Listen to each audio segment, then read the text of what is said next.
Avant toute chose, je veux que vous restiez avec moi jusqu'à la fin de cette vidéo, car j'ai un message très important à vous transmettre, une vérité qui pourrait transformer la façon dont vous vous voyez et dont vous vivez. Mais avant, cela j'aimerais que vous participiez activement. Si à un moment de votre vie vous vous êtes senti réduite à votre beauté ou à votre capacité d'aimer, tapez « oui » dans les commentaires. Et si vous pensez que ce sujet est essentiel, n'oubliez pas de liker et de partager cette vidéo pour qu'elle touche d'autres personnes qui, peut-être, en ont aussi besoin. Depuis des siècles, une image étriquée de la femme persiste, comme une ombre insidieuse que l'on apprend à confondre avec soi-même. Cette idée que la valeur d'une femme se résume à sa beauté, à sa douceur, à sa capacité d'aimer et de prendre soin, s'est infiltrée si profondément dans la culture que bien souvent, même celles qui s'en insurgent, finissent par en être les complices silencieuses. C'est un inconfort lancinant, un sentiment d'étouffement, presque imperceptible au début, mais qui finit par peser lourdement sur l'âme. On célèbre la femme belle, séduisante, aimante, mais si rarement celle qui est ambitieuse, rebelle, intellectuelle ou puissante. On lui apprend très tôt à sourire, à être agréable, à taire ses colères, à maîtriser ses désirs, à se conformer à des modèles qui la rassurent autant qu'ils l'enferment. Cette réduction insidieuse agit comme un filtre. Ce qu'on valorise chez elle devient ce qu'elle finit par valoriser en elle-même, parfois au prix d'une immense souffrance silencieuse. Il est difficile de décrire cette révolte intime, car souvent, elle ne prend pas la forme d'un cri mais plutôt d'une lassitude sourde, d'un besoin de plus, de mieux, sans même savoir exactement ce que ce plus pourrait être. C'est la conscience que derrière l'image polissée, il existe une force, une intelligence, une créativité, qui ne demandent qu'à être reconnue et honorée. Et pourtant, malgré cette révolte naissante, nombreuses sont celles qui deviennent cette fille silencieuse, si facile à élever, si discrète qu'on en oublie parfois qu'elle est là. Ainsi naît la fille silencieuse, celle qu'on décrit souvent comme si facile à vivre, si sage, si douce. Elle apprend très tôt que son silence est une monnaie d'échange précieuse. Moins elle dérange, plus elle est acceptée. Moins elle exprime ses besoins, plus elle est applaudie. C'est un apprentissage subtil, jamais imposé par la force, mais toujours suggéré par les regards, les gestes, les silences qui en disent long. Elle devient experte dans l'art, de se faire petite, de lisser les aspérités de son caractère, de refouler ses émotions, de réprimer ses envies, non pas parce qu'elle ne ressent rien, bien au contraire, mais parce qu'elle comprend que pour être aimée, il vaut mieux ne pas en faire trop, ne pas trop pleurer, ne pas trop rire, ne pas trop demander, juste assez pour ne pas être accusée d'indifférence, mais surtout pas au point d'être jugée excessive. Cette fille silencieuse ne disparaît pas complètement. Elle se dissimule, elle se plie, s'adapte, se conforme, jusqu'à ce que parfois, elle oublie elle-même qu'elle aurait pu être différente. Elle devient le pilier discret de la famille, celle qui soutient sans qu'on ait à lui demander, celle qui anticipe les besoins des autres avant même qu'ils soient exprimés, celle qui apaise les tensions sans jamais réclamer qu'on apaise les siennes. Mais derrière cette facilité apparente, il y a un coût invisible, un poids qui s'accumule à chaque fois qu'elle renonce à dire non, à chaque fois qu'elle ravale ses larmes ou ses colères.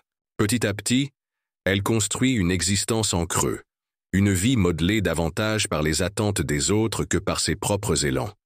Ce n'est pas qu'elle ne sait pas qui elle est, c'est qu'elle n'a jamais eu l'espace pour le découvrir. Elle se contente d'être celle qu'on attend qu'elle soit, convaincue que l'amour se mérite en s'effaçant. Mais à force de s'adapter ainsi, elle paie un prix élevé, souvent sans en avoir conscience.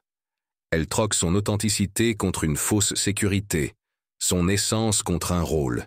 Et c'est là que commence le véritable coût de cette adaptation, un coût bien plus profond qu'elle ne pourrait l'imaginer.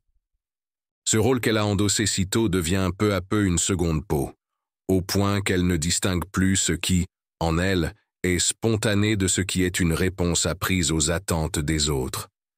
S'adapter, se conformer, plaire, ces comportements qu'elle croyait provisoires finissent par la définir. Mais cette adaptation, si elle lui a permis de préserver l'harmonie et d'éviter les conflits, n'est pas sans conséquence. Elle lui coûte sa vérité la plus intime. Les psychologues comme Donald Winnicott ont exploré cette fracture entre le faux self et le vrai self. Lorsqu'un enfant apprend qu'il est plus aimé lorsqu'il répond aux besoins des autres plutôt qu'aux siens, il développe une personnalité d'adaptation, masquant progressivement son authenticité. De la même manière, Gabor Maté parle de cette blessure invisible, où la personne choisit inconsciemment de réprimer ses émotions pour garantir l'appartenance et la sécurité. Ainsi, la fille silencieuse devient la femme qui sait parfaitement ce que les autres attendent d'elle, mais qui peine à savoir ce qu'elle, profondément, désire. Elle sourit quand elle voudrait pleurer. Elle dit oui quand tout en elle crie non. Elle pense que c'est une force d'être aussi adaptable. Mais en réalité, c'est une forme de survie. Et plus le temps passe, plus cette identité forgée dans l'adaptation s'enracine, au point de lui sembler naturelle.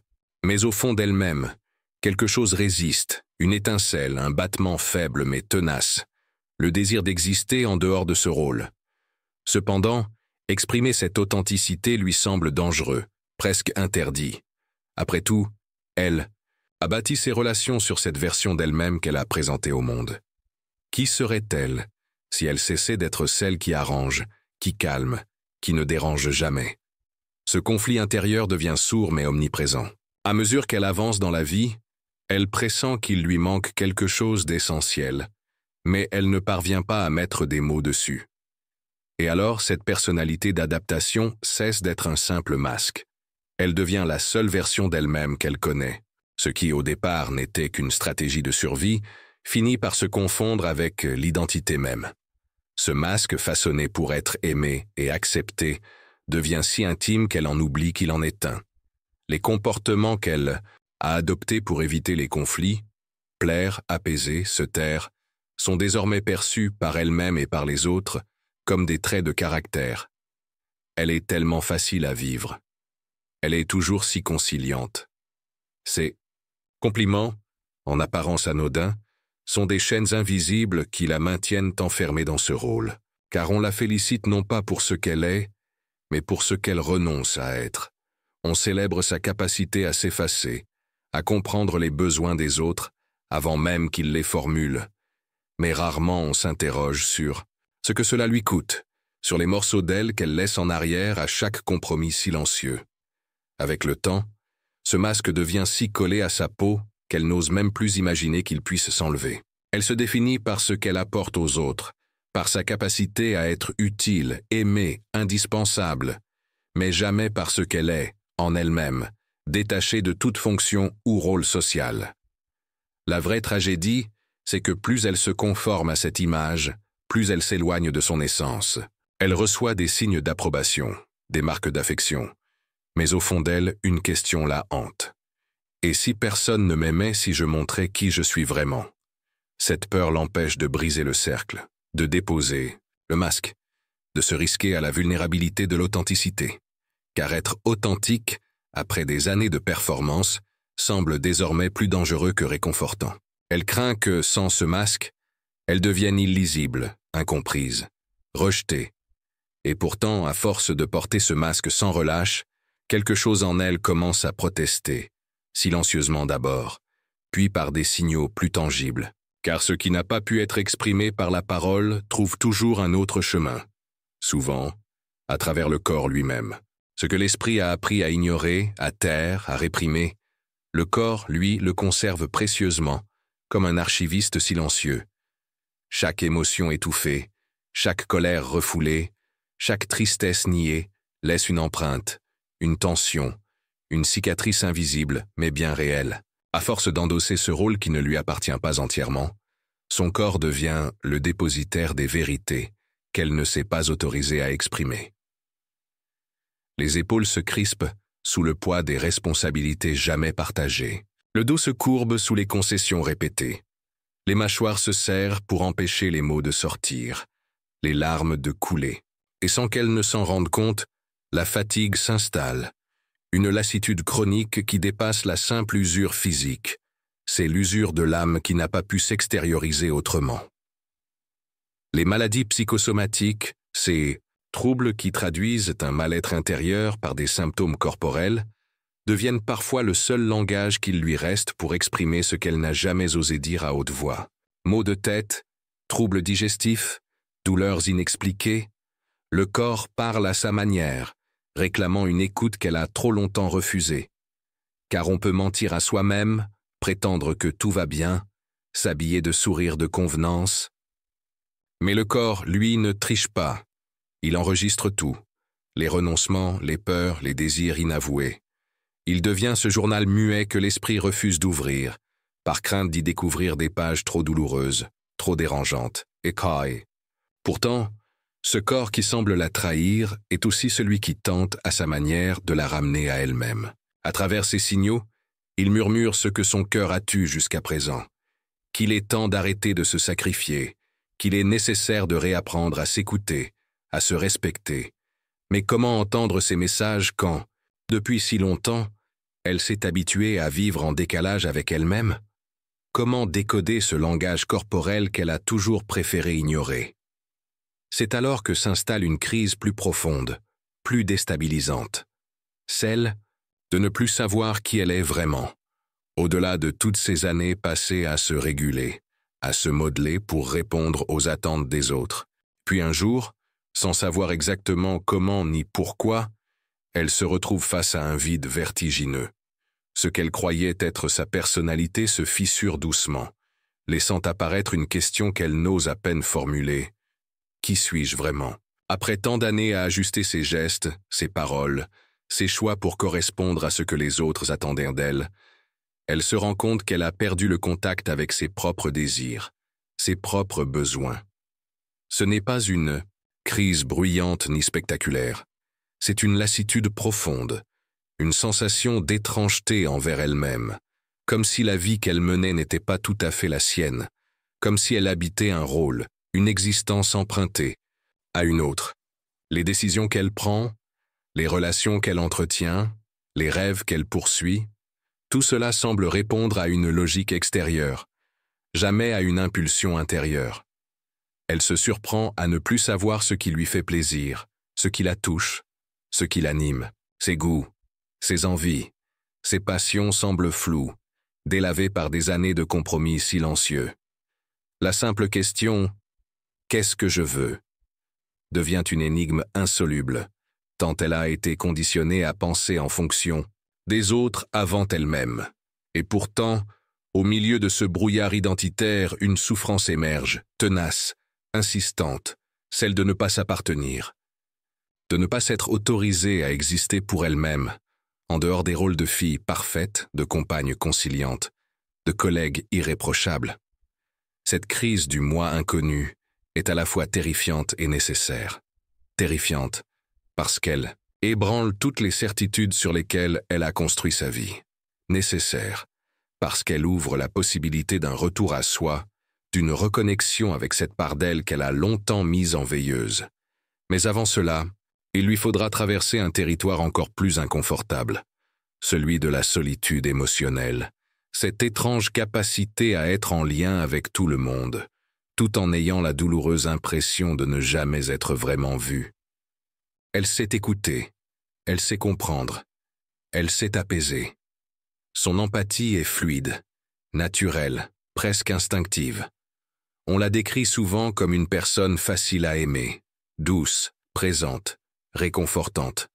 Mais derrière cette capacité admirable, à se connecter aux émotions des autres se cache une solitude profonde, une sensation lancinante, celle de n'être jamais vraiment vue pour ce qu'elle est, mais seulement pour ce qu'elle offre.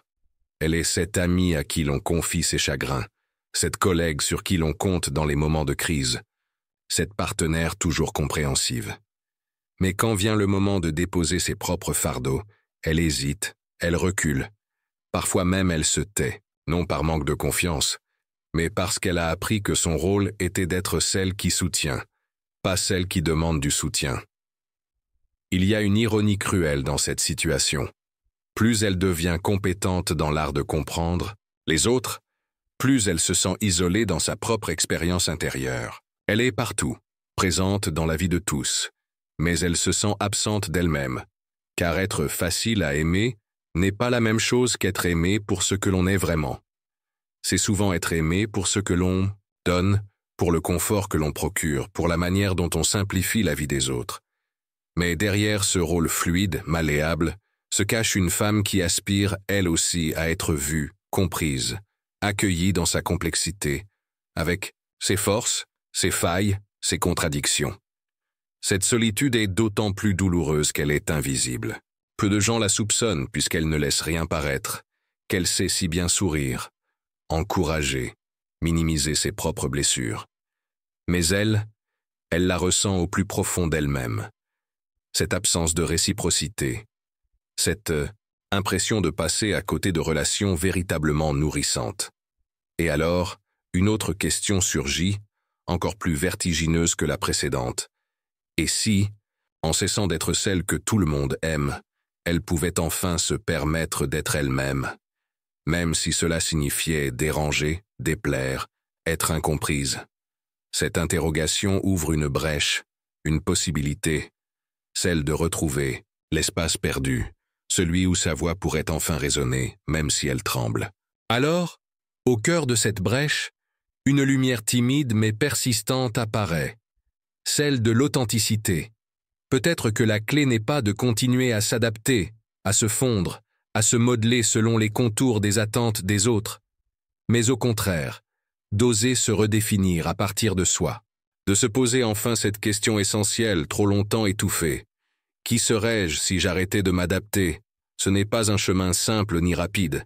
Il exige du courage, celui de regarder en face toutes les parts de soi que l'on a mises de côté, par peur de décevoir, par besoin d'être aimé. Il demande d'apprendre à tolérer l'inconfort, d'être parfois mal comprise, de ne pas toujours être celle qui apaise, qui arrange, qui fait plaisir. Mais, en échange, il offre une chose précieuse, la possibilité de se réapproprier sa propre voix, même si elle tremble, même si elle vacille. Car cette voix, longtemps contenue, aspire désormais à se déployer, à se faire entendre sans masque ni compromis. Retrouver cet espace perdu, c'est s'autoriser à exister pleinement, à dire non sans culpabilité, à exprimer ses besoins sans peur d'être jugé, à suivre ses désirs sans crainte de décevoir. C'est aussi comprendre que l'amour véritable ne réside pas dans la conformité, mais dans la sincérité. Et si, en ce moment précis, vous ressentez que ce message vous parle, que quelque part en vous résonne cette envie de vous retrouver, alors je vous invite à écrire dans les commentaires « Je choisis d'être moi-même ». Écrivez-le pour marquer cet engagement symbolique envers vous-même, pour honorer ce mouvement intérieur qui aspire à plus de vérité, à plus de liberté. Et surtout, n'oubliez pas de liker et de partager cette vidéo avec celles et ceux qui, comme vous, ont peut-être besoin d'entendre ces mots, de se sentir moins seuls sur ce chemin d'émancipation intérieure. Restez jusqu'à la fin, car il y a une dernière chose, une dernière vérité essentielle que j'aimerais vous confier, une conclusion que vous ne voudrez pas manquer.